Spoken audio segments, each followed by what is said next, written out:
तो hello student, कैसे हैं आप सभी लोग। आई होप आप अच्छे होंगे, मस्त होंगे और आपकी तैयारी भी अच्छी चल रही होगी। आज हमारा चल रहा है टॉपिक नंबर 8, जिसका नाम है गुरुत्वाकर्षण। पार्ट नंबर है 3।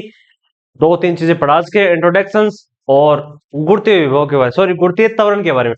आज स्टार्ट करेंगे गुरुत्वीय विभव के बारे में। इससे पहले कुछ क्वेश्चंस हैं जो करवाने हैं, इंपॉर्टेंट क्वेश्चंस हैं, ठीक है।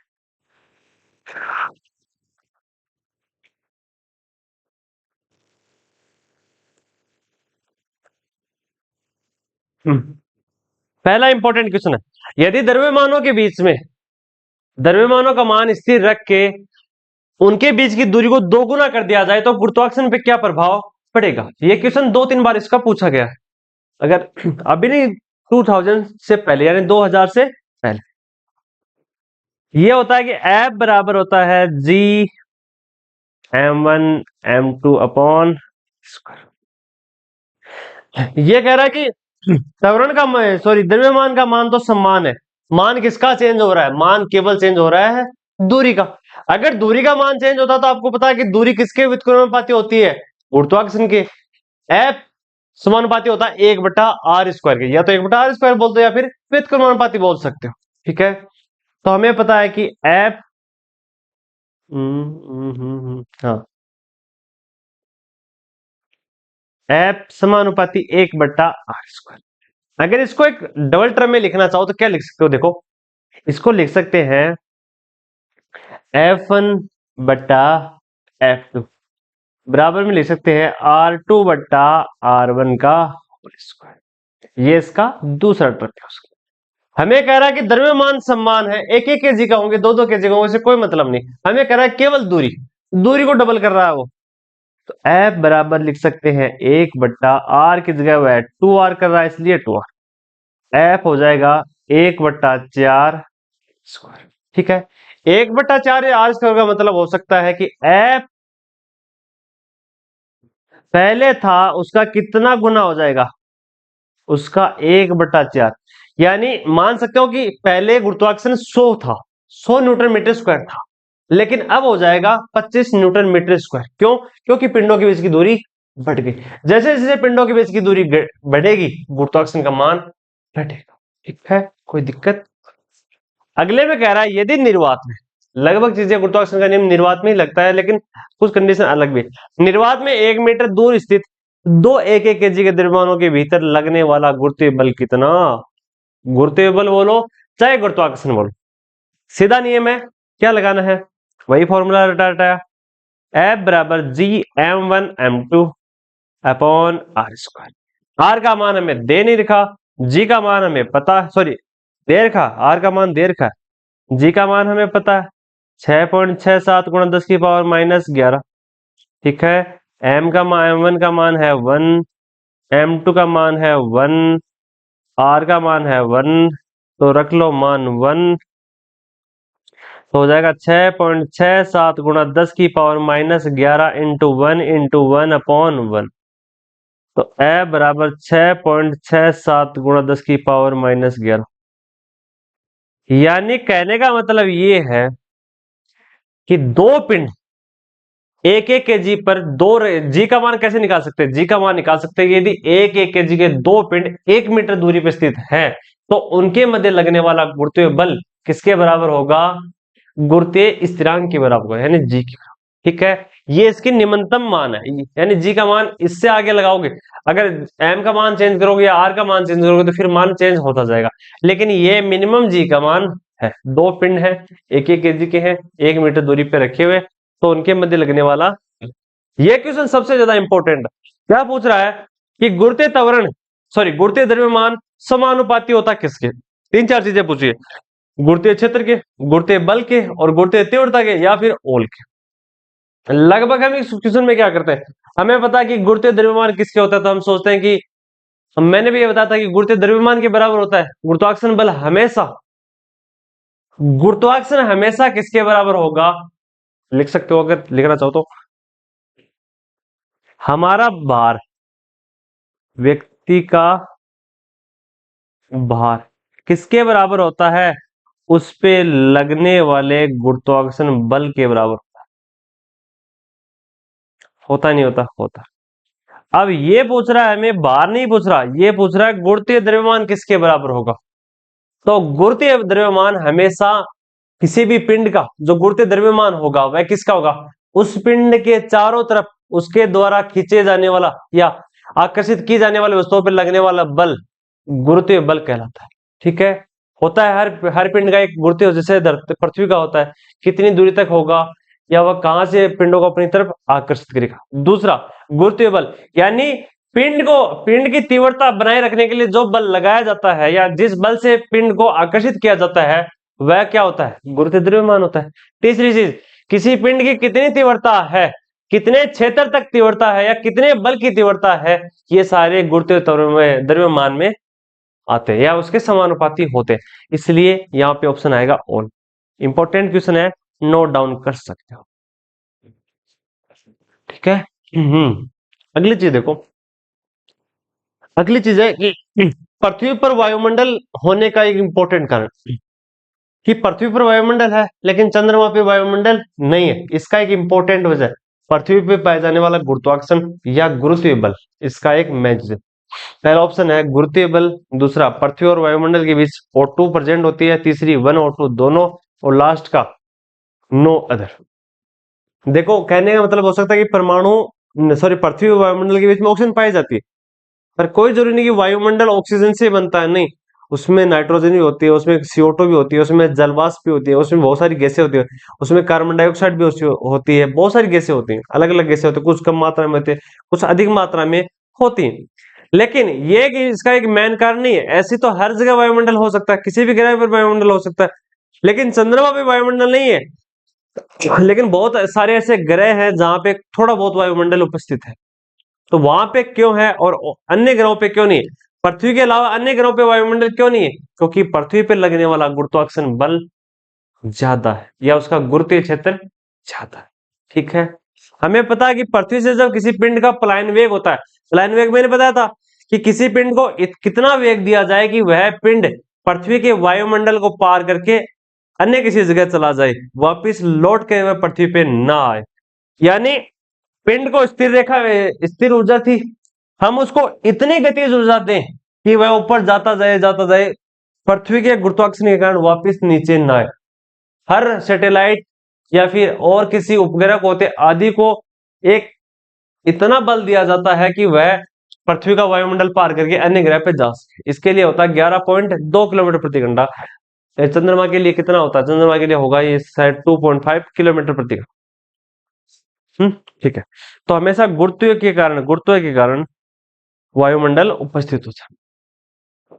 इंपॉर्टेंट चीज, यदि भूमध्य ध्रुवों के कारण ये कह रहा है कि कोई पिंड या व्यक्ति भूमध्य रेखा से कहां जाए, ध्रुवों की तरफ, यानी आप साउथ अफ्रीका से चल के या तो अंटार्कटिका चले जाए या साउथ अफ्रीका से चल के आप उत्तरी ध्रुव पे चले जाए, आप पे लगने वाला गुरुत्वीय बल क्या होगा, सूर्य आप पर जो भार है वो क्या होगा, हमेशा घटता होगा।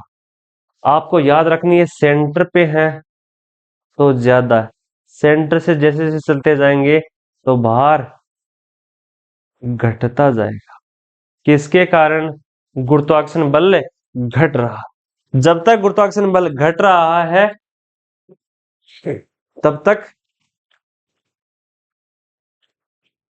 गुरुत्वाकर्षण घट रहा तो मान घट रहा है, गुरुत्वाकर्षण बढ़ रहा तो मान भार। यदि एक इनपुट, हाँ, यदि दो समान गेंदे हैं, तांबे की है, लोहे की है, सोने की है, कुछ भी हो, समान त्रिज्या की है, एक दूसरे के संपर्क में रखी हो तो गुरुत्वाकर्षण बल समानुपाती होगा किसके, R² के, R³ के, R⁴ के और R⁻⁻4 के। ये क्वेश्चन मैंने करवाया था, वहां मैंने बताई थी कि चांदी की वो क्या होती है, सोने की दो गेंदें होती है जिनको एक संपर्क में रखा जाता है। देखो, जब भी दो गेंदों को संपर्क में रखा जाएगा उस कंडीशन में एक इंपॉर्टेंट चीज है, जब गेंदों को संपर्क में रखा जा रहा है उस कंडीशन में आपको एक चीज याद रखनी है, हमें पता है कि गुरुत्वाकर्षण बल किसके समानुपाती होता है, R² के। जब दो गेंदें शामिल हो जाएंगी तो कितनी हो जाएगी, R⁻2 और R⁻2। जब ऐड होंगी, जब संपर्क में आएंगी, जब गुणा में होंगी तो कितनी हो जाएंगी, R⁻4। कितनी, -4। नीचे की तरफ है, F समानुपाती किसके होता है, F समानुपाती होता है R⁻⁻4 के। निकाल सकते हैं, मैंने करवाया भी है ये फॉर्मूला, आप लगा सकते हो 4/3 पाई r³ की सहायता से एक गोले का द्रव्यमान, फिर दूसरे गोले का द्रव्यमान, ऐसे बहुत सारे गोले का द्रव्यमान निकाल सकते हो। अब देखो अलग अलग चीजें, एक सेकंड, हाँ यहाँ से, अगर अगर भूमध्य रेखा से या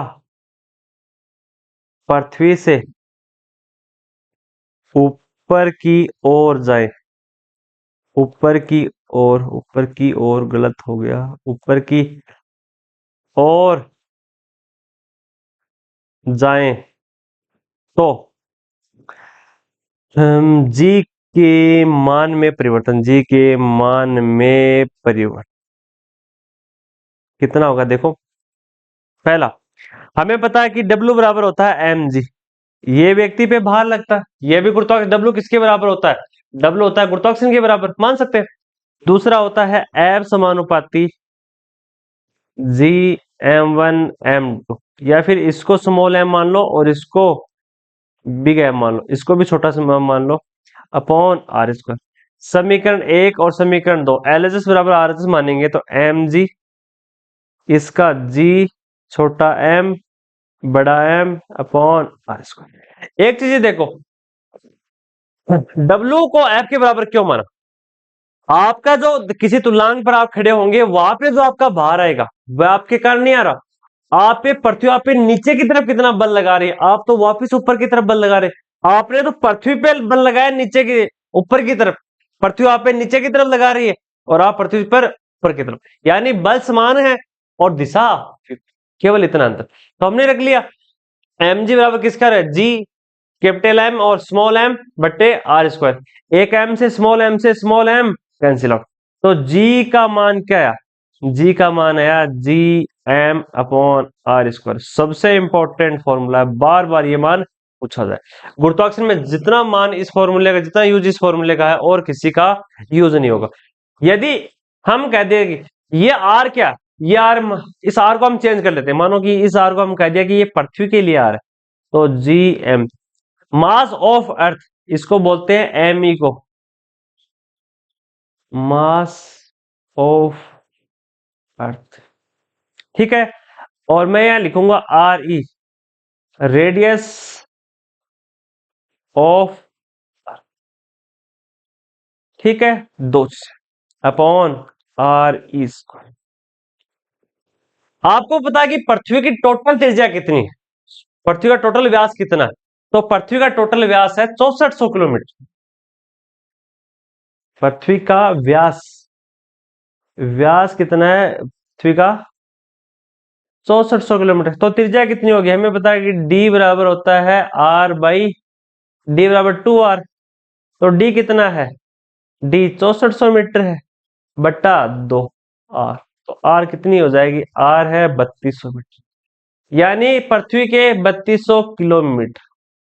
आप पृथ्वी के केंद्र से 3200 मीटर ऊपर आइए और पृथ्वी के अंदर से 3200 मीटर नीचे जाइए, तो 6400 किलोमीटर इसकी 63.91 में होती है, लेकिन इसको 6400 किलोमीटर माना जाता है। अब ये कहेंगे कि पृथ्वी के इस त्रिज्या को पार करके ऊपर जाता जाए, यानी पृथ्वी की रेडियस है, केंद्र से उसकी रेडियस है, उसको भी हम पार करके एच एच हाइट तक ऊपर जाए, जितना हाइट लेते जाएंगे तब उसका मान में कितना परिवर्तन आएगा। तो हमें पता है कि जी ई बराबर कितना होगा? जी एम, आर हाइट तो थी प्लस उसमें एच हाइट, और ठीक है, समझ में आया हाँ या ना? ठीक है। अब देखो हम क्या कर सकते हैं, हम मान सकते हैं कि इस फॉर्मूले को, सेम फॉर्मूले को, हमें पता है कि जी बराबर क्या होता है, जी बराबर होता है जी एम r²। इसमें से r को ले लो आप, तो G M r², 1 plus H बटा आर का होल स्क्वायर, तो जीई क्या हो जाएगा? जीई हो जाएगा अपॉन जी अपॉन 1 प्लस HR²। जब इस सीरीज को वापस ओपन आउट करेंगे मैथ के हिसाब से, मैथ में होती है द्विपद प्रमेय, बहुत काफी लेंदी होती है, लेकिन आपको केवल इतना याद रखना है कि जैसे ऊपर जाते जाएंगे तो मान बढ़ता। अब इसका तुल्यांक करना चाहो तो जीई यानी पृथ्वी का गुरुत्वीय त्वरण कितना हो जाएगा, G/1 - 2h/। ये इसका मेन और राइट फॉर्मूला है। केवल आपको ये या तो ये याद रख लो या फिर ये याद रख लो, आपको इतना ध्यान में रखना है। अब ये नीचे जाएंगे तो इसका मान घटता जाएगा। देखो नीचे जाएंगे तो कितना हो जाएगा, डी गहराई नीचे जाए, डी गहराई नीचे जाए तो क्या हो जाएगा, हो जाएगा जी डी। यहाँ जी एच मान लो, जी एच एच हाइट पे जाती है तो नीचे जाओगे तो क्या हो जाएगा, G/1 - D/R। ये नीचे जाओगे तब मान है।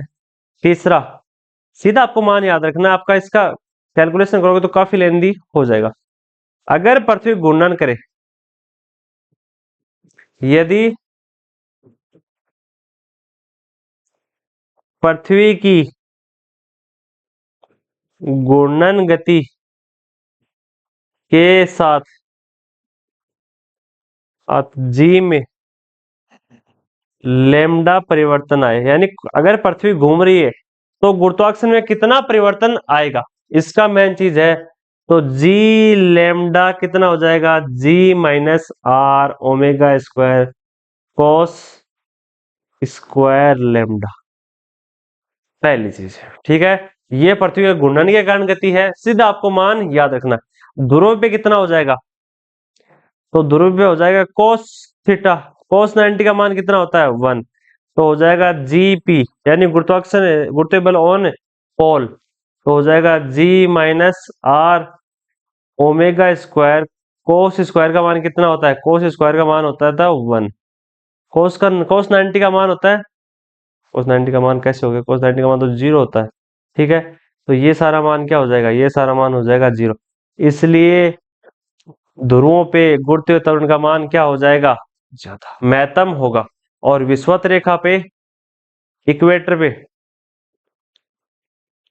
इक्वेटर पे क्या हो जाएगा, इक्वेटर पे न्यूनतम, क्योंकि जी में से कुछ मान घटेगा। ये तो होता है जी, इक्वेटर हो जाएगा G/ओमेगा² कोस स्क्वायर लेमडा। यहाँ लेमडा का मान 0 डिग्री रखेंगे तो मान 16 हो जाएगा। जब एक में से कुछ मान घटेगा तो मान हो जाएगा। अगर कहा जाता है इफ, इंपॉर्टेंट चीज है, इफ या यदि, यदि पृथ्वी अपनी मुख्य चाल से लगभग 17 गुना अधिक चाल से चले तो गुरुत्वाकर्षण हीनता महसूस होगी। अब गुरुत्वाकर्षण हीनता महसूस कैसे होगी, देखो हम चल रहे हैं किसके कारण, हम गुरुत्वाकर्षण के। हम खाना खा रहे हैं किसके कारण, गुरुत्वाकर्षण का। हमारा खाना पच रहा है किसके कारण, गुरुत्वाकर्षण का। समुद्रों में पानी रुका हुआ है, बांधों में पानी रुका हुआ है, किसके कारण, गुरुत्वाकर्षण के। ये सारी स्थितियां उत्पन्न होती हैं गुरुत्वाकर्षण के कारण। तो अगर पृथ्वी अपने चाल से, पृथ्वी की चाल होती है लगभग 1652 किलोमीटर प्रति घंटा होती है शायद तक, हाँ, किलोमीटर प्रति घंटा की चाल से पृथ्वी लगातार अपने कोणीय चाल पे, कोणीय पथ पे घूमती है। अगर इसकी चाल 17 गुना ज्यादा कर दी जाए तो इतनी गति आ जाएगी कि हम गुरुत्वाकर्षणहीनता महसूस करेंगे, यानी फिर हम आसानी से उड़ सकते हैं, पापा की परी बन सकते हैं। ठीक है, मजाक था, बुरा मत मान। इसलिए हम कह सकते हैं कि जीपी का यानी ध्रुवों पे गुरुत्वाकर्षण त्वरण का मान इक्वेटर से लगभग 1.8 सेंटीमीटर सेकंड स्क्वायर ज्यादा होता है। क्यों ज्यादा होता है, क्योंकि पृथ्वी गोलाकार न होकर ध्रुवों पे चिपटी है। पृथ्वी पे भूमध्य रेखा की त्रिज्या r और ध्रुवों से लगभग 21 किलोमीटर अधिक है, इसलिए इतना फर्क है। ठीक है, हाँ या ना? हाँ, अब तो कुछ क्वेश्चंस, यदि पृथ्वी की त्रिज्या कहा जाए कि यदि पृथ्वी की त्रिज्या आपको दी गई है, यानी कुछ भी दी है 6400 किलोमीटर है, उसमें से कुछ ऐसा पिंड टकराए और उसकी त्रिज्या उससे पिचक जाए, यानी उसका जो टोटल व्यास है या उसकी शेप है थोड़ा सा पिचक जाए, उस कंडीशन में कहा कि उसका द्रव्यमान सेम। जब उल्का पिंड पृथ्वी पर टकराता है तो केवल क्या चेंज होती है, उसकी त्रिज्या चेंज होगी, कहीं ना कहीं उसकी त्रिज्या में अंतर आएगा, उसका द्रव्यमान समान रहेगा। उस कंडीशन में उसका गुरुत्वीय त्वरण कितना होगा, यह क्वेश्चन पूछा गया है। इसमें केवल कितना करना आपको, फॉर्मूला लगाना केवल गुरुत्वीय त्वरण का, तो हमें पता है सीधा फॉर्मूला जी बराबर होता है G M upon R E square, या आर ई स्क्वायर लगाना जरूरी है, क्योंकि पता चले कि ये रेडियस किसकी है, ये रेडियस अर्थ की है, और एम जी एम ई यानी ये मास किसका, ये मास पृथ्वी का है। मास ऑफ अर्थ कितना होता है, देखो मास ऑफ अर्थ में से थोड़ी सी कंफ्यूजन है, कुछ बुक्स में आपको दिखेगा 5 × 10⁻⁴ kg, कुछ बुक में दिखेगा 5 × 10⁻⁴ kg, 6 × 10⁻⁴ इनमें से कुछ भी मान सकते हो, लेकिन ये दोनों मान आपको याद रखने, 5 या 6 × 10⁻⁷ kg। अब पूछ रहा है कि अगर रेडियस को कितना कर दिया जाए, रेडियस 100 थी, 1% ही कम किया, यानी आपको 100% आ रहे थे, अब 99% आ रहे, तो आप पे कितना फर्क पड़ा देख लेते हैं। तो जी डेस जितना परिवर्तन आया जी एम ई, या जी एम ई क्यों रखा, स्थिरांक का मान सेम है, एम ई का मान सेम है, क्यों, क्योंकि स्थिरांक का मान तो हर जगह सेम रहेगा, एम ई का मान पृथ्वी का द्रव्यमान सेम का सेम है, चेंज किस में हुआ, चेंज तो रेडियस में हुआ। ऊपर वाली रेडियस आप 100 मान सकते हो, इस रेडियस को आप मान लेना कि 100% है, और इस रेडियस को मान लेना आप 99% ही, यानी या 99% मान सकते हो। आप परसेंटेज छोड़ो, पॉइंट या तो 1 या 0.99 मान लो, या 100 या 99 मान लो, या तो पूरी रेडियस को 1 मान लो, या उसमें से कुछ करोगे 0.1 कम कर लो, 1 मानो तो 0.1 कम कर लो, या फिर 100 मानो तो 1% कम कर लो। यहां हम 100 ही मानते हैं और इसको 99 मानते हैं, तो हम निकाल लेते हैं पहले की स्थिति और बाद की स्थिति निकाल लेते हैं। तो जी बराबर जी अपॉन जी डेस क्या था, जी एम ई अपॉन 100 का स्क्वायर बटा जी एम ई अपॉन 99 का होल स्क्वायर। ठीक है, जो जो सेम सेम है उनको कट आउट कर दो, उनको कहो टक टक निकल बाहर, कोई जरूरत नहीं, तेरी जी से जी कैंसिल आउट, एम ई से एम ई कैंसिल आउट। मान क्या आया, मान तो ये आया, यहां करना था, मैं किसको काट बैठा, देखो मेरा दिमाग खराब हो गया। यहाँ मान आएगा भैया जी, मान आएगा यहाँ पे 100 का स्क्वायर, या फिर ये जी डी एस ऊपर ले जाओ 99 का स्क्वायर आ जाएगा, हाँ ये आएगा 99 का होल स्क्वायर बटा 100 का होल स्क्वायर, होल स्क्वायर से होल स्क्वायर कैंसिल करोगे जी अपॉन जी डेस, मान क्या आएगा देख लो, 99 में 100 का भाग दोगे, 99 बट्टा 100 का भाग दोगे, तो ये मान आएगा 99 में देख लो आप, आसानी से चला जाएगा 0.0, 0 पॉइंट लगाएंगे तभी चला जाएगा, तो 990। ठीक है, कितने बार गया, 9 बार गया, तो 900, फिर कितना कम हुआ, फिर कम हुआ 900, तो फिर कितना चला गया 0.9 का। थोड़ा सा इसमें कंफ्यूजन, 1 सेकंड 1 सेकंड प्लीज। उसने कह रखा है कि हाँ, यहाँ आपको 1 मानना था, सॉरी सॉरी, वापिस आओ वापिस आओ, थोड़ा सा कंफ्यूजन में आ गए हम। अगर 100 मानेंगे तो मान 1000 से कम होगा, इसके लिए हम मानेंगे इस मान को 1, ताकि, क्योंकि ये क्वेश्चन थोड़ा सा मैंने कहीं और से लिया है। 1 second 1 minute please please please please. हाँ, अब देखो यहाँ आपको मानना है कितना, तीनों जगह मैं बता देता हूँ। यहाँ मानना आपको आर स्क्वायर, यहाँ मानना 1, और यहाँ मानना है 0.9।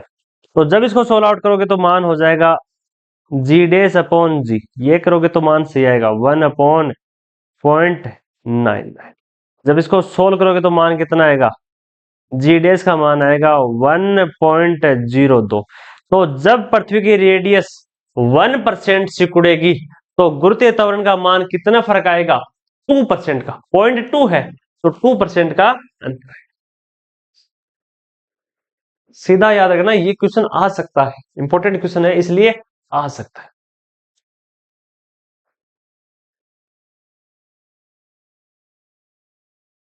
ठीक है, इसलिए 2% आएगा। नेक्स्ट क्वेश्चन देखो। नेक्स्ट क्वेश्चन कह रहा है कि किस दर पे पृथ्वी को घुमाया जाए ताकि भूमध्य पर आभासी जी का मान शून्य हो जाए, और समय कितने घंटे का होगा या कितने समय, दिन कितने समय का होगा? इंपॉर्टेंट क्वेश्चन है। बार बार ऐसे क्वेश्चन ही आते हैं, इस टॉपिक से ज्यादा रिलेटेड नहीं आते। या तो ग्रहों पे क्वेश्चन आते हैं, उनकी क्षेत्रीय जाल पे क्वेश्चन आते हैं, या फिर पृथ्वी के घूर्णन से आते हैं। तो आपको सीधा पता है पृथ्वी का घूर्णन का फॉर्मूला क्या है। पृथ्वी का घूर्णन का फॉर्मूला आपको दिया गया है, ये देखो कुछ देर पहले हमने करवाया था। हाँ ये देखो, जी लेमडा बराबर g upon r omega square cos square lambda, ये तो मान है। कर दो इसको वापस पुट आउट। हमें पता है घूर्णन का मान होगा जी इक्वेटर पे, हाँ इक्वेटर पे कितना है अपॉन जी पोल पे कितना, कितना अंतर आया था? जी इक्वेटर माइनस जी पोल, तो 1 - 8 सेंटीमीटर प्रति सेकंड का मान आया था या नहीं आया था? आया था। याद किया रहा करो, ओमेगा स्क्वायर इंटू केवल इतना मान लो कोस स्क्वायर लेमडा को आप छोड़ो क्योंकि कोण का मान दिया नहीं गया। ये कह रहा है कि इक्वेटर पर तो इसका मान 0 है, भूमध्य रेखा को इक्वेटर बोलते हैं, तो इसका मान तो हो जाएगा 0। तो बचा क्या? GP minus omega square R बराबर हो जाएगा 0। ठीक है, जब बात की जाएगी घूमना तो ओमेगा का मान तो जरूर पूछा जाएगा, तो ओमेगा हो जाएगा जीपी अपॉन, ये मान आ गया किसका? पृथ्वी के घूर्णन का। जहां भी पृथ्वी घूम रही है किस वेग से घूमेगी, तो जीपी अपॉन आर रेडियस। ठीक है, अब हमें पता है कि आवर्ती का फॉर्मूला क्या होता है, आवर्तकाल कितना होता है? टी बराबर 2 पाई ओमेगा, होता है नहीं होता? होता है। आवर्ती 1/ओमेगा, तो ओमेगा का मान रख दो, तो टी बराबर हो जाएगा 2 पाई, इसका मान हो जाएगा आर अपॉन जी पी। क्यों हो जाएगा? क्योंकि लेमडा में है, ऊपर जाएगा तो चिन्ह हट जाएगा। करो इसको सोल्व। तो टी पाई का मान होता है 3.14, आर का मान कितना होता है? आर का मान होता है 6400 बट्टा जीपी का मान कितना हो जाएगा? जीपी का मान तो आपको पता है 9.8, तो 16 आउट करोगे तो इसका मान आएगा लगभग सीधा कर सकते हो, देखो इसको ऐसे करो, 3.314 बट्टा 100 इंटू 6400 का सीधा कितना हो जाएगा? 64 का होता है 8 इंटू 80, और इसको 10 मान होता है लगभग, इसको मान सकते हो 3.14 के आसपास इसका मान होता है। तो 3 पॉइंट यहाँ से 100 से 100 गुणा करोगे, 3 कैंसिल आउट, 100 से 100 कैंसिल आउट, तो लगभग आपका मान आ जाएगा 84 पॉइंट, इसका मान आएगा। देखो यहाँ 16 आउट करो, वापिस इस साइड में 16 आउट करोगे तो मान आएगा यहाँ पे 5074 सेकेंड। इसमें 60 का भाग दोगे लगभग 84.57 मिनट का दिन होगा। कैलकुलेशन लंबी है, मैंने पहले की हुई है, तो आपको डायरेक्ट मैं कैलकुलेशन बता रहा हूँ, आप करना चाहो तो इसको कर लेना। 6400 होता है, 6400 को उसने लिखा कि वहां क्वेश्चन सोल्व करते टाइम वहां लिखा 6.4 × 10⁻⁻⁴ तो वो आपको नहीं लिखनी है, केवल आपको सीधा मान लिखना है 6400, ताकि दिक्कत ना आए। पृथ्वी की रेडियस इतनी होती है और जीपी का मान 9.8। अगला पूछ रहा है कि यदि पृथ्वी से 5.0 है, 5.0, 50 किलोमीटर मत मान लेना आप, 5.0 किलोमीटर ऊपर जाएं तो जी का मान कितना होगा? अच्छा क्वेश्चन है, जी का मान कितना होगा? तो देखो जी का मान होगा, जी बराबर मानते हैं कि जी बराबर G M E square upon R square. फिर हमने एच हाइट ऊपर जा रहा है तो क्या था? जी बराबर G M E R plus H का होल स्क्वायर, होता है नहीं होता? होता है। तो जी डैश बराबर क्या था? जी डैश बराबर क्या था? G into 1 plus h upon r का होल स्क्वायर। इस द्विपद पर मैं वो खोला था तो मान आया था जी डेस बराबर जी नोट 1 - 2 h बट्टा, ये तो पूछ रहा था तो रख दो। जी का मान कितना होता है 9.8, 1 - h का मान 2 × 5 किलोमीटर, और आर का मान कितना होता है 6400 किलोमीटर। 5×10, एक कैंसिल आउट हो जाएगा, या इसको ऐसे कर लेना 9.8/10, 6400 - 10/6400 कर सकते हैं ना। 98/100, 6390/6400। इससे ये जीरो, एक जीरो से एक जीरो कैंसिल आउट। इसको सोल्व करोगे तो मान आएगा 9.78 मीटर प्रति सेकंड। इसको यानी जैसे 5 किलोमीटर ऊपर जाएंगे तो जी का मान कितना हुआ 9.8 से 9.78, यानी 0.2 कम हो जाएगा। इतना ही सेम मान आप जी हाइट नीचे जाओगे यानी गहराई में जाओगे, डीप में जाओगे, तो मान परिवर्तन आएगा। तो देखो इसका भी एक फॉर्मूला था या नहीं था? था। क्या था? जी बराबर क्या होता है G M E upon R square. वहां क्या क्या था जी बराबर G M E R minus D. D क्यों? क्योंकि रेडियस या तो नीचे जा रहा है, ठीक है।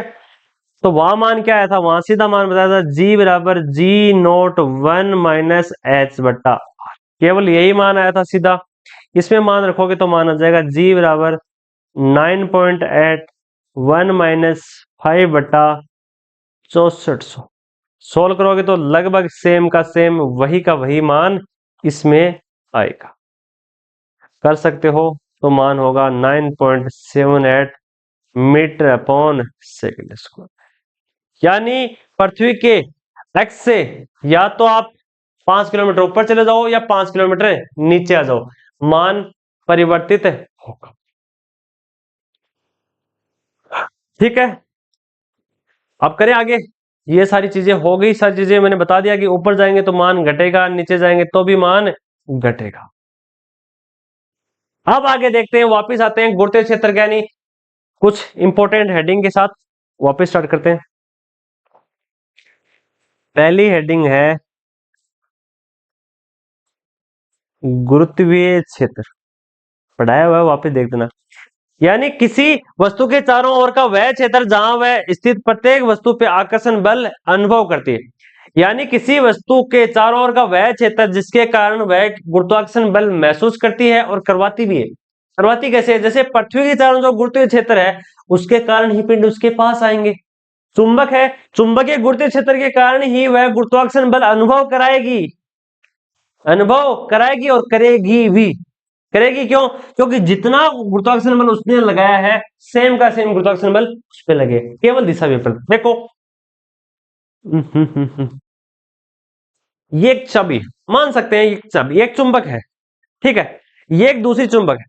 अगर ये चुंबक विपरीत ध्रुवों की है, इसमें एन है और इसमें एस है, ये उत्तरी ध्रुव की है और ये दक्षिण ध्रुव की।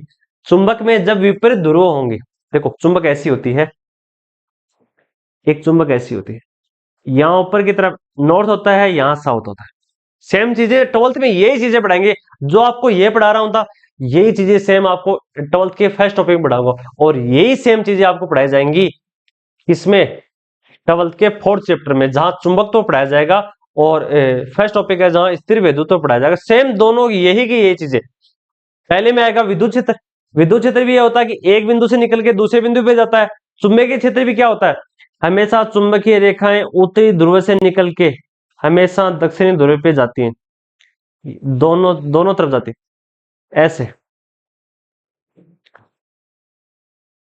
अगर इनको देखना चाहो, इन ध्रुवों को आप देखना चाहो, तो एक चुंबक को रखो, एक आप पेज लेना, एक पट्टा लेना लकड़ी का, ठीक है, उसके नीचे एक चुंबक रख देना, ठीक है, और उस चुंबक रख दिया एक नीचे पट्टे, एक पृष्ठ है, उस पृष्ठ के ठीक नीचे एक चुंबक रखी लोहे की।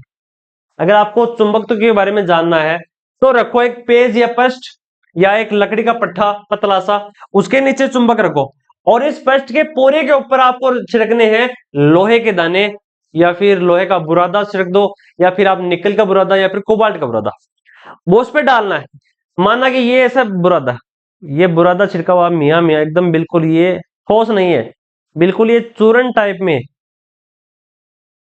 ठीक है। हाँ ये चूरन, जैसे ही चुंबक को हम नीचे नीचे से कराएंगे, ऐसे ऐसे चलाएंगे इसको, तो जो ऊपर जो बुरादा है इसकी आकृति इसी के अनुसार बदलती जाएगी, ठीक है। चुंबक तो हमें जैसे दूसरी चुंबक इस चुंबक के पास लाएंगे तो नॉर्थ ध्रुव है, नॉर्थ ध्रुव को एन एन को प्रतिकर्षित करेगा, एस एस को प्रतिकर्षित करेगा, लेकिन एन एस को आकर्षित करेगा, एस एन को आकर्षित करेगा, ठीक है बच्चों। हमेशा चुंबकीय रेखाएं एक दूसरे को काटती नहीं है, ये चीजें इंपॉर्टेंट है, लेकिन विद्युत क्षेत्र में ऐसा हो सकता है, चुंबकीय क्षेत्र में ऐसा कभी नहीं होगा, ठीक है। तो सारी चीजें बेसिक यही है। अब देख लो, चाहे कोई चुंबक मान लो, चाहे कोई पृथ्वी मान लो, चाहे कुछ और मान लो, या कोई विद्युत रेखा मान लो, आपको पता है कि हाई वोल्टेज करंट होता है, वहां लिखा होता है कि इसके पास ना जाए, क्यों ना जाए, क्योंकि वह आपको आकर्षित कर लेगी, आकर्षित करेगी, फिर आपको ta ta bye bye good bye गया। हाँ, इसलिए हाई वोल्टेज करंट के पास इसीलिए नहीं जाता, ठीक है। जैसे कहा जाता है कि ब्लैक होल के पास क्यों नहीं जाता, क्योंकि ब्लैक होल में गुरुत्वाकर्षण की मात्रा बहुत ज्यादा होती है, वहां गति इतनी ज्यादा होती है, मैंने बताया था ना कि जैसे पृथ्वी की गति इतनी ज्यादा हो जाए कि वहां बाहरहीनता की स्थिति आ सकती है। वही सेम कंडीशन किस में होती है, ब्लैक होल में। ब्लैक होल किसी भी पिंड को अपनी तरफ आकर्षित कर सकता है, जैसा बरमुडा ट्रायंगल में होता है कि बड़े बड़े पिंडों को अपनी तरफ आकर्षित करने की शक्ति होती है, वहां पर ब्लैक होल नहीं है, पर ऐसे कुछ चुंबकीय क्षेत्र है। बरमुडा ट्रायंगल होता है जो बार बार यूट्यूब पे दिखाया जाता है कि देखो वहां पे क्या है, वहां केवल चुंबकीय क्षेत्र की मात्रा अधिक होती है। देखो मैं आपको बताता हूँ, हम्म, वहां पे देखो कुछ ऐसा प्रश्न होता है, बर्मुडा ट्रायंगल कुछ ऐसा है, ऐसा बनता है ट्रायंगल। इस साइड में है यूएस से, इस साइड में है अटलांटिक ओशियन, नीचे की तरफ है प्रशांत महासागर, इस साइड में है अटलांटिक, शायद अंध महासागर है, मेरे हिसाब से यही महासागर हो सकता है, या फिर कुछ और महासागर भी हो सकता है, ठीक है, अंध महासागर। ऐसा ट्रायंगल है ये बिल्कुल, ये इस साइड में यूएसए, देखो यूएसए ऐसे रह जाएगा, और ये है इसका यूरोप का कुछ एरिया, इस साइड में हो जाएगा ये अफ्रीका, यहां से निकल के ट्रेड, तो इस ट्रायंगल से बचने का प्रयास करते हैं। ये इतना ऊंचा नहीं है, थोड़ा सा नीचा है, यूएसए से काफी नीचा है। उस कंडीशन में क्या होता है, यहाँ चुंबकीय क्षेत्र की मात्रा ज्यादा पाई जाती है, जैसे कोई पिंड इस चुंबकीय क्षेत्र में प्रवेश करेगा, उसके कंपास की स्पीड, वहां कंपास कार्य करना बंद कर देगा। कंपास हमेशा चुंबकीय क्षेत्र की अनुपस्थिति में ही कार्य करेगा, अन्यथा काम नहीं करेगा। इसलिए यहां से जब भी कोई प्लेन गुजरता है, उसकी चुंबकीय क्षेत्र पावर में प्रवेश करता है, उसका कंपास बंद हो जाता है और इसकी स्पीड बढ़ जाती है, ठीक है। तो उसे लगेगा हम किसी अन्य से निकलते, बहुत कम चांस होते हैं कि इससे निकलने का प्रयास, ठीक है। ये था आपके केवल समझाने का। इसलिए अलग अलग पिंडों में अलग अलग ऊर्जाएं होती है, जैसे चुंबक में चुंबकीय ऊर्जा होती है, वह अपने तरफ आकर्षित करने की शक्ति रखती है। हाई वोल्टेज करंटों में भी ऐसा होता है कि वह अपनी तरफ आकर्षित करने की शक्ति होती है। सेम पृथ्वी में गुरुत्वाकर्षण होता है कि किसी पिंड को अपने तरफ आकर्षित करने की शक्ति होती है। तो किसी पिंड का वह एरिया जिसके कारण वह गुरुत्वाकर्षण बल महसूस करती है, और आपको पता है कि गुरुत्वाकर्षण बल हमेशा समान परिमाण में और विपरीत दिशा में लगता है, बार बार ये चीजें बताई है।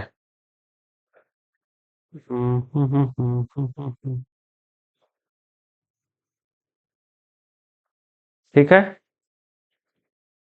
प्रशांत महासागर को टाटा बाय गुड बाय, ठीक है। हाँ, जिसके कारण वह अनुभव करती है। अब दूसरी चीज है गुरुत्वीय क्षेत्र की तीव्रता,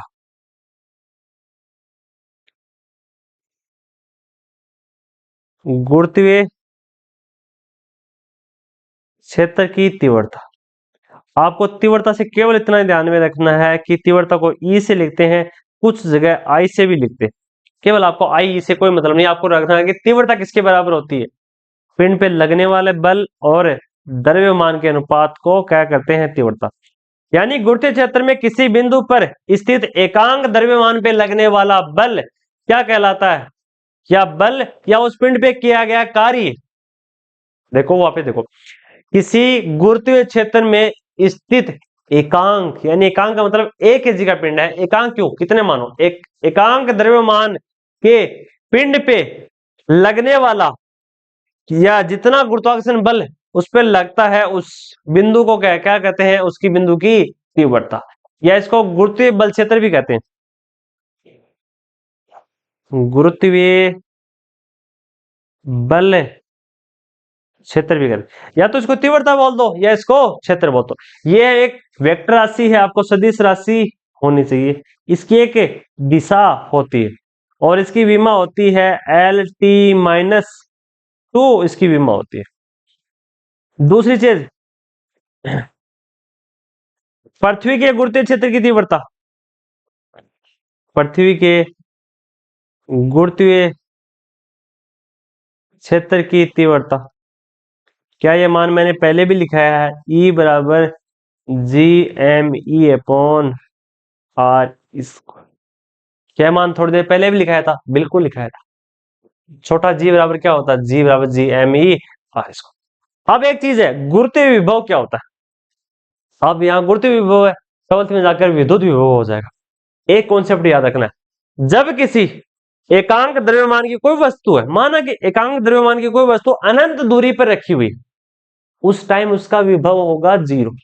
देखो बार बार ये क्वेश्चन पूछा गया है, हर बार ये क्वेश्चन कहीं ना कहीं से टपकता है कि अनंत दूरी पर रखी हुई वस्तु का विभव क्या होगा। चाहे तो विद्युत विभव बोले, चाहे वह स्थिर विद्युत विभव बोले, हमेशा उसका मान होगा 0। हेडिंग लगा लेते हैं, फिर आसानी से इसको समझते हैं। गुरुत्वीय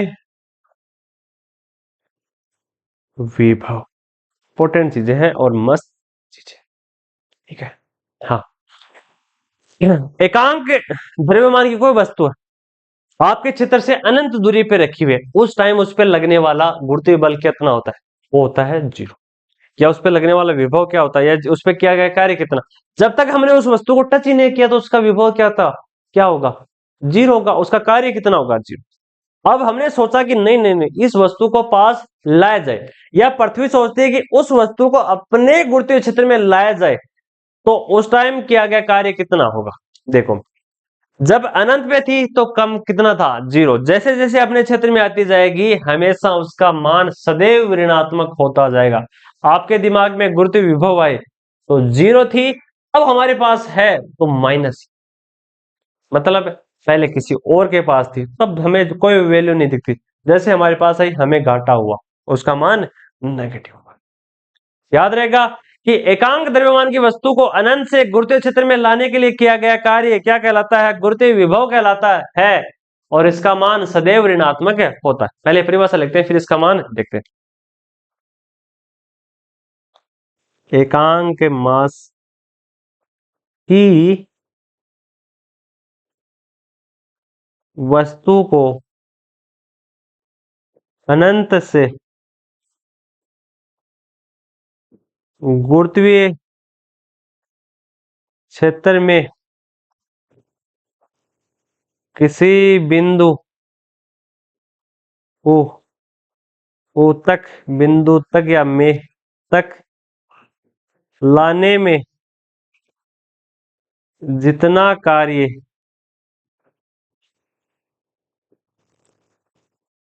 करना पड़ता है उसे उस बिंदु का गुरुत्वीय विभव कहते कहते दो चीजें, इनफाइनाइट पर गुरुत्वीय विभव 0, और दूसरी चीज, पहली चीज, दूसरी चीज, गुरुत्वीय विभव का मान सदैव ऋणात्मक होता। ठीक है, याद रहेंगी ये बातें। हाँ, इनफाइनाइट पे गुरुत्वीय विभव का मान कितना होगा, ऋणात्मक, और वैसे क्या होगा, वैसे सदैव ऋणात्मक होगा। क्या फॉर्मूला होता है लाने के लिए किया गया कार्य? V बराबर एम, सॉरी एम नहीं, ओमेगा, सॉरी W अपॉन, याद रहेगा। देखो अब इसके फॉर्मूले से इसकी परिभाषा समझो। क्या समझनी है?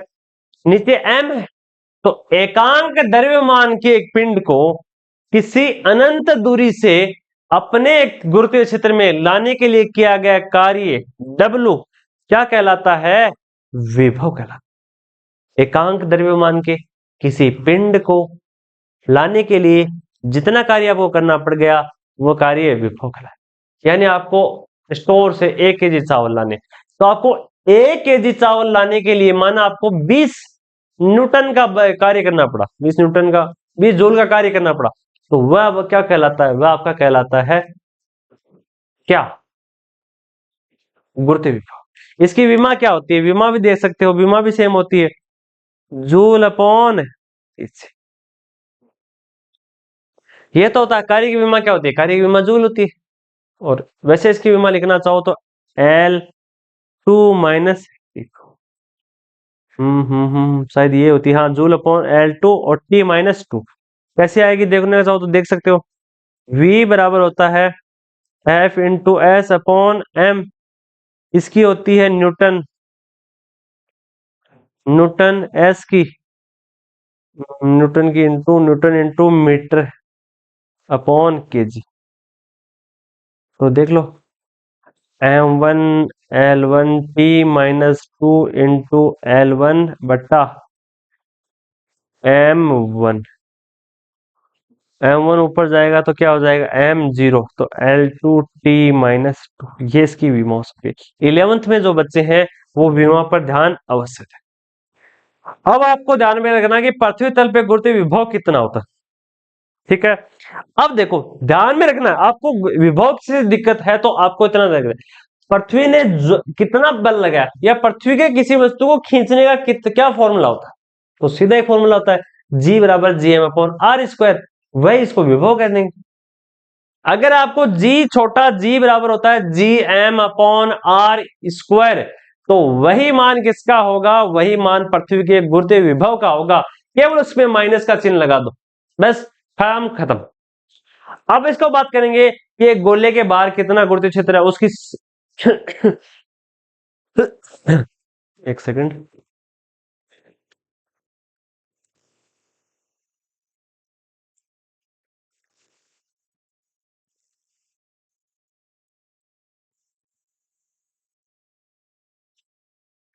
देखो ध्यान से देखो, ये एक रिमोट है, ठीक है, आपको ध्यान से समझना। ये नीचे पृथ्वी ऐसे, इसको पृथ्वी ने नीचे की तरफ खींच, जैसे जैसे पृथ्वी के पास आता जाएगा, यहां आगे देखो, पास से देखना चाहो, ये एक पिंड है, इसको ऊपर से पृथ्वी ने नीचे की तरफ खींचा, खींच लिया, ऊपर से इसको नीचे की तरफ खींचा। मैंने तो यही कहा कि एकांक द्रव्यमान, इस पिंड में कुछ द्रव्यमान तो मौजूद है, और इस मौजूद पिंड के द्रव्यमान को पृथ्वी ने अनंत दूरी से, कुछ भी हाइट थी इसको हमें नहीं पता, उस हाइट से इसको अपने पास ले आए। जैसे मैंने इसको छोड़ा, पृथ्वी ने इसको यहां तक लाने का प्रयास किया, किसकी सहायता से? गुरुत्वीय त्वरण की सहायता से। अगर पृथ्वी में कोई बल मौजूद ही नहीं होता तो वह सेव को कैसे नीचे लाती, वह पिंड को कैसे नीचे लाती? ये सारी चीजें इंपॉर्टेंट। जैसे एक बांध है, बांध में सारा द्रव्यमान है, हमें तो ये लग रहा है कि द्रव्यमान जो वाटर है वह कलेक्ट है, लेकिन उसके पीछे की फिजिक्स क्या है? उसके पीछे की फिजिक्स ये है कि उसमें स्थितिज ऊर्जा है। जैसे ही उस वाटर के गेट खोले गए, उस बांध के गेट खोले गए, तो वह पानी तेजी से बाहर निकलता है, किसके कारण? गतिज ऊर्जा। वह जो काइनेटिक एनर्जी, जो पोटेंशियल एनर्जी थी, वह कन्वर्ट किसमें हुई? वह कन्वर्ट हुई काइनेटिक एनर्जी में। तो यही फर्क वहां था, जब तक पृथ्वी में गुरुत्वीय त्वरण था उसी के कारण वह पिंडों को अपनी तरफ खींच रही थी, और इसी कारण उसका कुछ क्षेत्र बन रहा था। चुंबक में क्या होता है? चुंबक में भी ऊर्जा होती है, अपने सॉरी अपने जो एंटी ध्रुव वाले कण होते हैं या जगह होती है उसको अपनी तरफ आकर्षित करते हैं। यानी कुछ गुण है तभी तो आकर्षित करेगी, अन्यथा थोड़ी करेगी। अब हम देखते हैं कि अलग अलग पिंड हैं, अलग अलग पिंड है, उन पे कितना क्षेत्र होता है। ठीक है, तो नई हेडिंग लगा लेनी है। क्या हेडिंग लगानी है? देखो, हेडिंग ये लगानी है, पृथ्वी तल पे विभव। पृथ्वी तल पर गुरुत्वीय विभव। हाँ, गुरुत्वीय विभव लिखना थोड़ा अच्छा रहेगा। गुरुत्वीय विभव कितना। एक चीज और भी बताई थी, ऊपर से नीचे की तरफ आ रही है, कौन सा चिन्ह है? नेगेटिव। ये याद ना रखो तो क्या रखना है? गुरुत्वीय विभव हमेशा ऋणात्मक रहेगा, लेकिन अनंत पे जीरो रहेगा। जीरो से आ रही है तो मान नेगेटिव होगा भैया जी, और नहीं होगा। ठीक है, हाँ ठीक है जी भैया जी, ठीक है। आगे बढ़े। हाँ तो लिखो, इसका फॉर्मूला क्या होगा? V बराबर, एक चीज देखो, इस चीज को वापस देखो, मैं थोड़ा सा समझाना चाहूंगा फिर लिखूंगा इसको मान। हाँ ये देखो, अगर ये एक पिंड है, ये A है, ये B, ये A है, ये B। पहले ये पिंड ए बी था, देखो दिमाग से देखो, थोड़ा दिमाग को कंट्रीब्यूट करो। बी पे पिंड था, ये बी पे पिंड था। मैंने इसको फेंक दिया और ये कहां चला गया? ये चला गया ए के ऊपर। बी वाला पिंड ट्रांसफर होके कहां आ गया? ए पे। तो अब पिंड की अंतिम स्थिति क्या है? पिंड की अंतिम स्थिति है वी ए। प्रारंभिक स्थिति क्या थी? वी बी थी। यानी बी पे कण था, उसको कहां लाया गया? उसको ए पे लाया गया। तो आपको लगाना है V A minus V B बराबर। कार्य कितना करना पड़ा? कार्य करना पड़ा डब्ल्यू से वी बट्टा। एक्चुअल में तो देखो, फिजिक्स यही फॉर्मूला एक्सेप्ट करती है। मेन फॉर्मूला ये ऊपर वाला है, वी ए माइनस बी, यानी विभव की अंतिम स्थिति माइनस विभव की प्रारंभिक स्थिति। ए अंतिम है, बी प्रारंभिक है, बराबर कार्य की स्थिति कौन सी होगी? कार्य की स्थिति होगी बी से ए तक। बी से ए तक कार्य कहां से कहां तक करना पड़ा? कार्य आपको करना पड़ा बी से ए तक। कार्य किस पे होता है? देखो, कार्य हमेशा डिपेंड करेगा किस पे? विस्थापन पे, यानी उस पथ पे डिपेंड करेगा। करेगा तो आपको मानना पड़ेगा कि आपने कहां से कहां तक गए। आप प्रारंभिक पोजीशन से आप अंतिम पोजीशन पे गए, लेकिन विभव कहता है कि अंतिम से प्रारंभिक। तब एक मान आएगा गुरुत्व विभव का। ठीक है, थोड़ा सा कंफ्यूजन है, वर्डों में मिस्टेक हो सकती है, इधर उधर हो सकता है भैया जी, लेकिन बात अच्छी है। ठीक है, हाँ तो मान लो पृथ्वी पे गुरुत्व विभव कितना होगा? आपको रखना है v बराबर माइनस, माइनस का चिन्ह जरूर होना चाहिए, G M E upon R. यहां स्क्वायर नहीं है भैया जी, इंपॉर्टेंट चीज, आर नहीं है यहाँ पे। आर किस पे आएगा? आर दूसरी चीज पे आएगा। ठीक है, हाँ आर तीजा है। और मान सकते हैं, यदि और कुछ मानना चाहो, ये कह रहा है कुछ जगह पे ये कहा जाता है कि यदि छोटे आर का मान ज्यादा है किससे? बड़ी आर। कह रहा है कि ये जो छोटी रेडियस है जो आपने आर ई मानी है, ये बहुत छोटी है, इससे ज्यादा बड़ी रेडियस, यानी पृथ्वी ने दूसरे ग्रह से कोई पिंड मंगाया, यानी बहुत दूरी से कोई पिंड मंगाया, यानी उसने 10,000 किलोमीटर दूरी से कोई पिंड अपने तरफ आकर्षित किया है, उस पे लगने वाला विभव कितना होगा? क्या मतलब फर्क पड़ता है? v बराबर ये लिख देंगे जी एम ई अपॉन, बस। फर्क पड़ा? नहीं पड़ा, केवल आर का फर्क पड़ा, लेकिन आर का मान चेंज है, आर छोटे आर का मान ज्यादा है बड़ी आर से। ठीक है, अब बताओ, एक हम मानते कि एक समान, एक पतला खोखला गोला, यानी यूनिफॉर्म क्षीण स्पेल, वो स्पेयर सेल है, यानी कोई खोखला गोला है, उसके कारण उस पे किसी बिंदु पे गुरुत्व विभव का मान कितना? ठीक है, ये दो तीन चीजें देखो, वन बाय वन कंप्लीट करते हैं। देखो, देखना क्या करना ही है। पहली चीज है आई बराबर ई बराबर क्या होता है? F upon M. यहां क्या होता है? वी बराबर डब्ल्यू। देखो, ई बराबर होता है एफ अपॉन एफ, और वी बराबर क्या होता है? W upon F. कुछ रिलेशन समझ में आए या नहीं आए? ये देखो, यहां पर क्या लिखा था, यहां पे मैंने लिखा था आई बराबर GMR या GME/R²। यहाँ पे क्या लिखना है, GME/r। कुछ फर्क पड़ा या नहीं पड़ा? पड़ा है। फॉर्मूले चार हैं और चारों ही इंपॉर्टेंट है।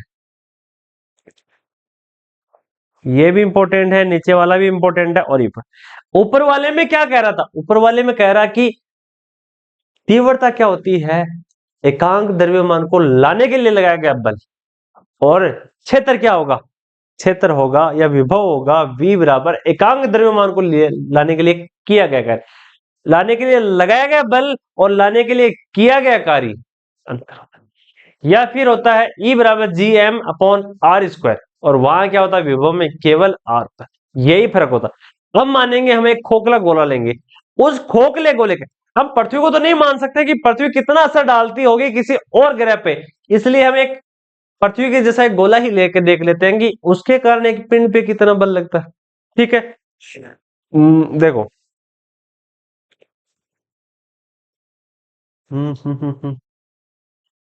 ये एक पिंड है, मैन पिंड ही है, ठीक है, मेरी हाथ ये पिंड, ये गोला है। देखो गोले जैसी कोई चीज दिख नहीं रही।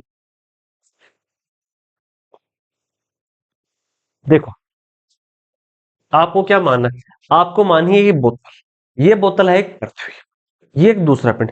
हम पृथ्वी को तो नहीं मान सकते, इतनी बड़ी पृथ्वी लेके तो एक्सपेरिमेंट नहीं कर सकते, इसलिए पृथ्वी कहती है कि फिजिक्स कहती है कि उसको छोटा मानो। इतनी बड़ी पृथ्वी है और इतने दूर एक उल्का पिंड है, ठीक है, चारों तरफ गति कर रहा है, आसानी से कर रहा है, लेकिन पृथ्वी ने उस पर बल लगाया, पृथ्वी उसको अपनी तरफ खींचना चाहती। तो पहले तीव्रता को समझो। तीव्रता कहती है कि इस पिंड का द्रव्यमान एकांक द्रव्यमान है, इस द्रव्यमान को लाने के लिए कितना बल लगाया गया, वह है पृथ्वी की तीव्रता।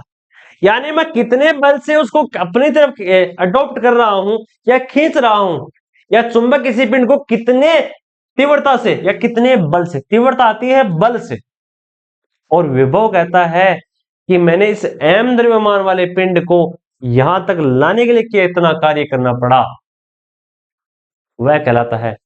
हाँ, लेकिन गुरुत्व विभव में एक इंपॉर्टेंट चीज होती है, गुरुत्व विभव ऋणात्मक भी होता है, साथ ही साथ गुरुत्व विभव कहता है कि जब आप पिंड को ला रहे थे, तब उसमें जो पोटेंशियल एनर्जी थी, जो पोटेंशियल एनर्जी अनंत पे उस पिंड में थी, वही यहां होनी चाहिए, तभी वह गुरुत्व विभव होगा, अन्यथा वह गुरुत्व विभव नहीं होगा। इसलिए ये एक इंपॉर्टेंट चीज है। समझ में आया या नहीं आया? देखो, नहीं आया तो वापस देख लो। गुरुत्व फिजिक्स कहती है, आपकी भौतिकी कहती है कि आपने किसी पिंड को अपनी तरफ लाने के लिए बल लगाया, आपकी तीव्रता है, आपका दम है, आपकी पोटेंशियल है, आपकी स्ट्रेंथ है, लेकिन आप किसी पिंड को, गतिशील पिंड है, उसको अपने तरफ नजदीक ला रहे, तब किया गया कार्य। विभव में हमेशा उसकी गतिज ऊर्जा कंट्रोल में होनी चाहिए, ये एक इंपॉर्टेंट, ठीक है। अब देखो, मानते हैं गोला और उस गोले को करते हैं सोल्व, फिर करेंगे आगे चीजें। एक सेकंड, 1 मिनट प्लीज। हाँ ठीक है। गोला क्यों माना, हमें माना है कि पृथ्वी पर एक्सपेरिमेंट कर नहीं सकते, तो एक्सपेरिमेंट करेंगे किस पे, एक गोले। तो आपको लगाना है एक एक समान पतले गोले, पतले खोले खोखले खोखले गोले। इंग्लिश में लिखना चाहो तो लिख सकते हो यूनिफॉर्म, यूनिफॉर्म थिन, यानी पतला है, थिन स्पेरिकल, स्पेरिकल सेल, ठीक है। पर दो चीजें ज्ञात करेंगे, पहला हम ज्ञात करेंगे गुरुत्व विभव, और दूसरी तीव्रता का, तीव्रता का मान। माना कि मास कितना उस पिंड का, मास है उस पिंड का m, मास है उस पिंड का m, ठीक है। और कोई चीजें, r है उस त्रिज्या की, r है उसकी रेडियस, ठीक है। पहले मानते हैं कि जब पहली कंडीशन है, जब बिंदु खोखले गोले से गोले से ज्यादा दूर, यानी कहने का मतलब है आर का मान ज्यादा है किससे, बड़े आर से। मानो कि पृथ्वी की रेडियस से कुछ ज्यादा दूरी पे पिंड है, उस पे लगने वाला गुरुत्वीय विभव और तीव्रता कितनी होगी। तीन कंडीशन मान लेंगे।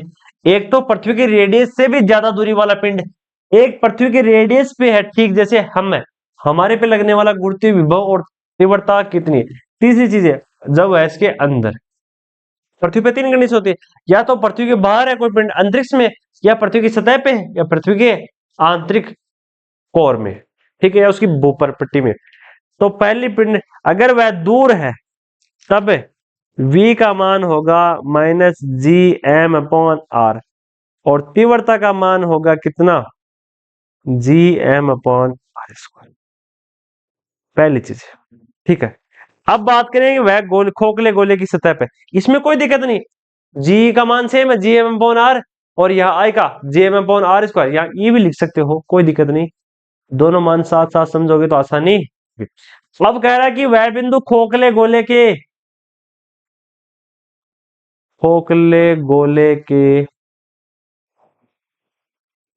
सतह पर है, ठीक है। अगर खोखले गोले की सतह पर हो तब विभव कितना होगा, तब कहेंगे आर बराबर कितना मानेंगे, इसमें क्या माने थे कि आर बड़ी है बड़े आर से, छोटी आर बड़ी है बड़े आर से, ठीक है। आर बराबर तो मान सेम का सेम, यहां भी माइनस v बराबर -gm/r, और i कितनी हो जाएगी -gm/r। इन दो कंडीशनों में कोई दिक्कत नहीं थी, केवल मान हमें याद थे वही मान रख दी, सीधे मान। अब हमें कहा जाए कि अंदर आओ भैया जी, तब आपको पता चलेगा। आपको याद रखना जब पिंड अंदर होगा तब उसमें केवल गुरुत्वीय विभव होगा, तीव्रता नहीं होगी। क्यों नहीं होगी, क्या आप आपके अंदर मार सकते हो, नहीं हिट कर सकते। आप किसी व्यक्ति को दूर से ही पकड़ के ला सकते हो, लेकिन आपके अंदर से पकड़ के थोड़ी ला सकते हो, नहीं। पृथ्वी अपने अंदर से क्रिया थोड़ी कर सकती है, बाहर से तो कर सकती है, अंदर नहीं कर सकती। इसलिए खोखले गोले के अंदर तीव्रता नहीं होगी, केवल बाहर हो। तीसरी कंडीशन, जब बिंदु P गोले के अंदर हो, ठीक है। इस कंडीशन में क्या होगा, v बराबर -gm/r, ये तो सेम का सेम है। i कितना हो जाएगा, i हो जाएगा भैया जी 0। तीव्रता नहीं होगी, जब कोई पिंड के अंदर कोई पिंड स्थित है तब तीव्रता नहीं होगी। अब अगली कंडीशन की बात करते जाएंगे, किसकी, ये तो था एक खोखला गोला। अब जब हम कल बात करेंगे तब बात करेंगे एक समान ठोस गोल। खोखले गोले की देख ली, अब ठोस गोला। ये टोल्स में जाएंगे तो अब कहेगा कि एक एल लंबाई का कोई पिंड है, एल लंबाई की कोई तार है, उस तार पे विभव कितना होगा। अब क्या बात करेंगे, एक बिंदु है उस पर गुरुत्वीय विभव कितना होगा, बस इतने बात। सेम सेम चीजें चलेंगी, वही भी यही आएगा जी एम, वहां क्यों आ जाएगा सिर्फ एम की जगह, यहाँ द्रव्यमान है वहां आवेश आ जाएगा, बाकी यहाँ जी की जगह वाक्य आ जाएगा, ठीक है। और कोई मान चेंज नहीं, ठीक है। मस्त मस्त टॉपिक है, कोई दिक्कत हो तो पूछ सकते हो, कमेंट कर दिया करो कि सर यहाँ दिक्कत है, यहाँ ने कुछ मिस्टेक की है। अच्छा लगेगा आपको कुछ नोटिस करते हो और हमें बताते हो तो हमें बहुत खुशी होगी। और आपका बहुत बहुत धन्यवाद, आप हमारे साथ जुड़ते हैं। हमारे चैनल को जरूर सब्सक्राइब करें, ये है हमारा प्यारा चैनल आरएनएम, और आप देख रहे हैं इसको। तो वीडियो को लाइक करना, कमेंट करना, सब्सक्राइब करना, शेयर करना, और हमारे टेलीग्राम से जुड़ सकते हो, सारी पिन कमेंट करना। Thank you.